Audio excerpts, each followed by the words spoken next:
Your body open because and I'm saying to Yana, so can I smile? No, or catch him plain, sir. Your body will be sworn with fear. No, be sworn. Now, me, you know, a budia. Until I don't know, be sworn. Until the Abban said, so they won't say, as my bear was called AG, Attorney General, now for advice. Until when we were say prelims. Until when the idea, I'm say the first. Attempt in the first case into almost no remand police whether it is a police custody or whatever didn't call remand. Oh sir, I always say sir, you need to be a say I don't do a bem until you to me and so just my bank. So and so just say and the judge in Casa come no warning. Abusuya yema ine ho akwaba ade baba Grace TV ghts so minim se twedi ampo atom bi na ho yabusuya se na ye Canada na we dey mesra se enen dey kan ya obi PH channel iso amesra wa subscribe to the channel na turn on notification no na wa share am obi otibe bi so enya bi ahwe abusuya nchai enya dey asem bi beto monim e wo askwari mampon ebra ye nua ba bi e fen se osam afriye ohan dan e wo fi mu askwari mampon wo de bo e bo no ani fi wura Emma, if you are a media home, and you some kitchen crowd. I was a summer by your money in Assam, Ghana buying so move, you be dear posted for some. Yamin child in there, and you know, but was original court to be now court. I told to know, now I shall see you know, as say, in Grace TV, about you, I say, watching him saying, I may have done now court here, walk, man say, Prempa Assembly Hall, F7 Noir, ever call your could take the court to we are a bunch of moon, any more money, bring an able to avoid train come out, don't watch it, Eddie, actually, young quay. Now you go to the court, Abeka. Nana, upon Boko, Boko, Minia, Boko. Okay, we know your console. And then the decay be an obia Babeka and our share. You best run out down with the Achashafo. Now, frame me as I'm working. A Minia Bana, Yakunono. Minia Bana, Yakunono. Okay. We are Bana Mammy Fuku, yes, sir. Mammy Fuku, Kufu, Minia Bana, and a free and a Kunono. Say what yes, it is alleged. Okay. It is alleged. Oh, buy. Praise for no. I don't know. I'm going to buy. Praise for no more Juma. Pa. Only Tibiani dear. I'm say. From the way of say, from look of things, and who say, but if I put it in this way, say she has not regretted that because. Yeah, courtroom hono. Crano, na judge ni hono. Ye be piano. Nampo, me sympathize with her. Na, can't be said. Ombusa said, yeah, was it two of you now? Meso, we are some simple some kind of cry. Government can't contemplate to be also done. Now, because your body open because and I'm saying to Yana, so what can I say? Na ehu. O catch him plain say, your body will be sworn with fear. No, be sworn. Na, me no Ebudia. Until I don't know Bishan. Now, me Momidia, me moved the other, Namusumania Basabasa, and she said it before other clerks in the honor.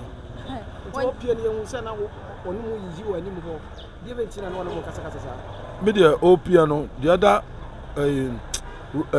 entrance, no, Yohaname, until now, men can't woman Kazakasa, me no, judge any detain me, sir, I mean, coffin, I'm ye did no. Say ye be about them better cells. Nti ma minyanti o ma mempi until say you know accused no obeko police for under beko me wana police car no nyama do mo twense police car no ba e be fa na kom na sana o mo so release me afri na ma discharge me free courtroom wo nti na me ni ba bi a offer no OP no ana mete se busuafo ni bi e ka se omokoto aduane bre no e ma ni die no odiwie ye no aso wo ka se die yenima ni video die munima ni video musu se wa hu ni videos bi wa abonten entina ma ne kasa na of course media aduane omokoto bre no I was not there but hu nti I cannot witness na the medical kasa dia me hu de me ntwa kontompo sa de ya muma no mra mo ayiru mu obi hu se ade a me can say na me can no but me party me can mean to me and substantiate yeah nti yamina nimu ni said akola no ositie no je say me hu je say onye no ho na yamba the substantive issue and asa asem no ankasa ene mobile court e dey na court shase ni twamfo ni kire dey wanya akonya medura bi dey na court wo court ankasa wadaroma court no dey ya koe no am say the charge of prison for the abono no eno no am kan ka kire no okay so that's it they say unu maame bi tifie a wo tenant na kaskasa si muntam ama senti wo de ade ebo nipa no ama senti wawu na omkan no de say na nya de yedi asemti oma wanyi ano musan senti ra ye sa nti prosecutor no mse de okan no nti de aba no say wonu say asuma be wo say ko eji ho attorney general na for advice nti we no ye obi we say prelims nti ade sorry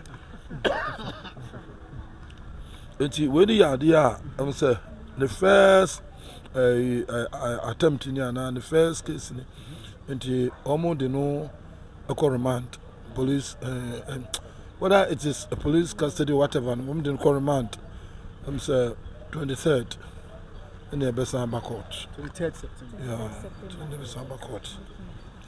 Nti nyanya nti yese aye wuni aba wo fi mu mo kwa ni postmortem bi e wo no ne ya ga kwa mani kun no omu nti mu ne tese na mo kwa de na mu ye postmortem there but on the doctor na your bachelor report nti the doctor has not given us a report yet nti mintimi nka nti says the doctor na the report ba because say me janam kan bibia me dey menye technical man menye doctor na some ko bibia ahwe a fufuo no ye wo ewie no akonom ho nkwan nti doctor no on ka bibia ankyere sia den so on ka bibia ankyere nti no answer na me am gina ho na opapa no ne ade na akwefriye no so ono so ni papa ejina ho no papa nti everybody saw whatever the doctor did. But because any technical man, any doctors, we cannot say this or that in the beer. Said the baby, you know, it is always alleged. I cannot say. Say Abanasa, I was sorry, sir.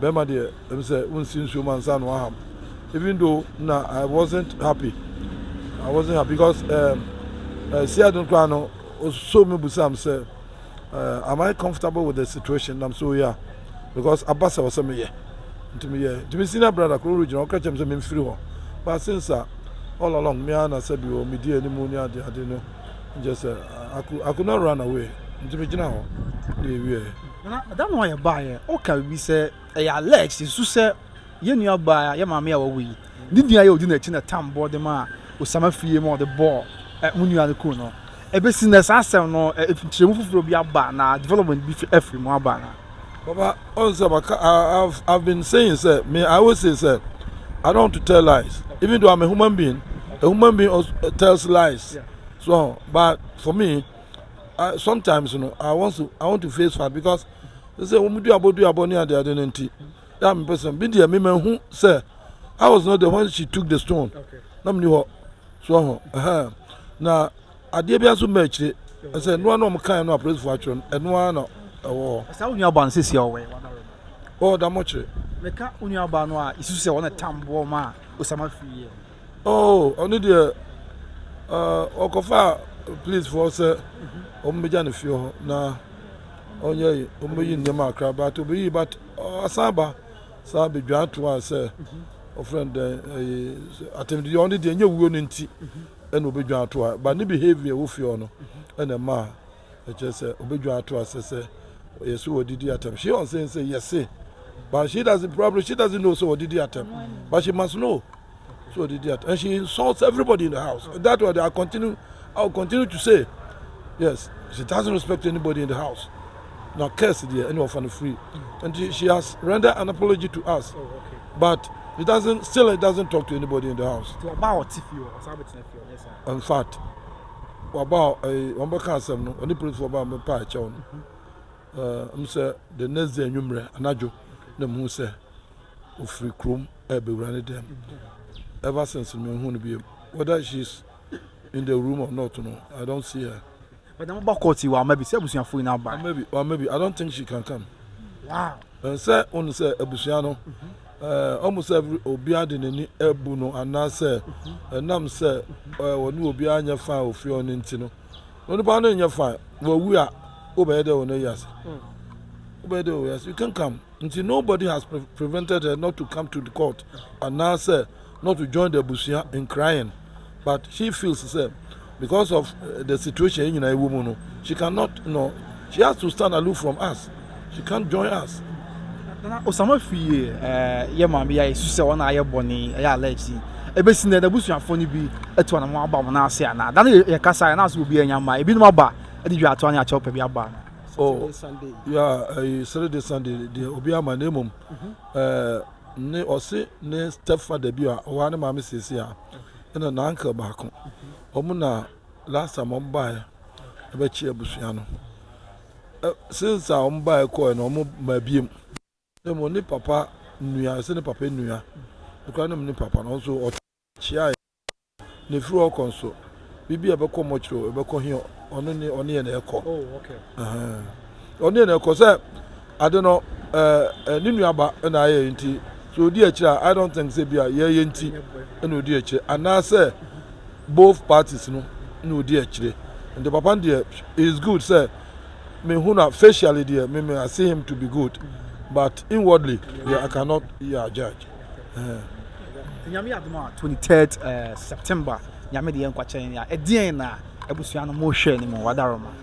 Oh sir, I always say ye ni bibia be say ade na bedu abam nti ye no yem timi ensojese ma aban so ensojese ene judge no kasa kama no warn yen so said ye nyina no sebe I don't know how to use some use to say nyina sebe ye benya komatum both sides no accused no ye ni o so na asem de e ya ba asem o mkro mutumi ni asem no nti Ashanti na o mbe inaja was for your investigation it will go to AG's office the AG na ba kire sense nti on there sabe on kasem boni bia judge on kasem boni bia and gensi yen anase free yen dabi to on the advice yen see both no enya botre na ya ba amane nti kwan bia so e be fa no she will not leave any stone unturned. Nti that's the advice. That's if I was saying one mark over catch Ghana fana. Oh, asem by social media no. Me call comment na. O se bi no keka na fiewrafo pesika na fiewrafo enye look, enye obi na etmesi edan e wo Ghana. Oh, all over the world, you obi na esi dan. And this only see that no say even crowd chrome na ote na tie busu afia obi simawa. What about if you travel from outside? And I say, if you are employed, nebia, employment where no say kumase na wenya, na say Sunyani na kope ojuma. Are you going to carry your house to Sunyani? You can do that. So, enti omunya botre. So, oba we tenant, you will take money from you. Cement in your toy, block in your toy. Na seven brothers say Dani so ni so kwa. Ebi akola ba men so bia menya simpo bia me be hwe school. So, enti there nkofo get kan ho ne ade there they must sympathize with us because sikan ye nya yo ye gi yo se dey o se ni na briscoe se ni a human being is gone enipa say the yakufo the can say we cannot create human beings but at least artificial idea economy there you betimi yes so enti nipa free mu there media person ha kompa media yi wo mo kan social media no a wo mo kan the money there sometimes they talk at random. They shouldn't do so because had it been Omankasa if we are, would they be happy? It's a new dear. Moment said they must be warned. Okay. They must be warned. Yes, and dear, I was saying who say Obi if that's come upon Obi or baby no okay service says him who know and you will be a huna. You will not be happy. You will not spare the person. And there's Onim Subai because It's if you are food now, and bad. No, and yes, and your papa because me too me no dua and near me wa me in one maybe am me no dua be ma me no dua e de ma no so me no dua e de ma no maka na odi boni no afri ye no me no nti boni ono kra praise me court onya kwan a na ye di nkomo nti wa praise me court say me de me nya no basa na mom social media no nse mama keka fa no na ye ne ya say ebi enya no kura anu timbusa de say njesi a wo ho no wo fo wo ho nti praise for say of friend one dey oni phone na em say nko ofo no mo hwe no so wo abusua nti wom ko hwe a nem so ma be ka kire no nti me so me twan kontubo dem kan bi e correct twan kontubo yes every a free about catch them busu afon say the minimum video ye say asem na no correct media na me ni ho ade am ni ho de me just www na me ni ho daddy ya da se be all right so me da busu empanyin se ekwan no e wo se de ya ebewie e wo ya boboa no ha e na ebere ma ekwan na ene amane bo kopie mu e wo court ya de asom mo otie nkyeremu a abusu no mu mpanyifo de ma ya na san tie pepe court etu asem no e de ahyeda ya nyame ya dom na ebere duru a ye be san aba na femu nkyeremu ye be koso na ye de asom no ye se nyame se ono anhye abusu nyina re on hye abusu nyina den na ye ya ka akire so ye ntu ya ofo titi opa na ye maame nom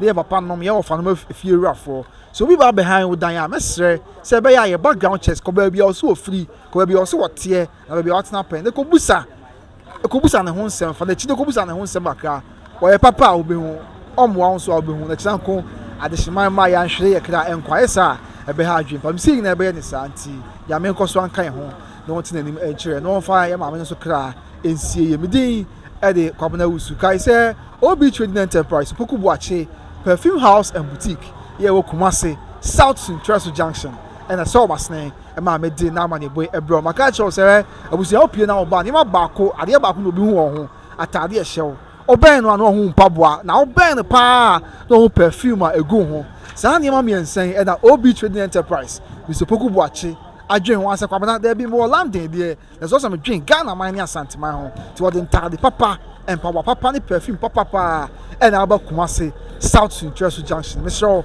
for one numbers na frɛ omo le kɔ atade bia opɛ bia mpabo bia opɛ bia perfume papa bia opɛ bia obenya bi ho mabawa na yɛ adwuma won so omonim te ya omo dia omo brase ebe je ofreso na bibia akoi e dia ma Myster wa na yɛntena sanse yɛ woni pa bebre enso e de ma me din e de kɔpeda wusu nyame nka ho ebe pam yɛ behia makra bye bye.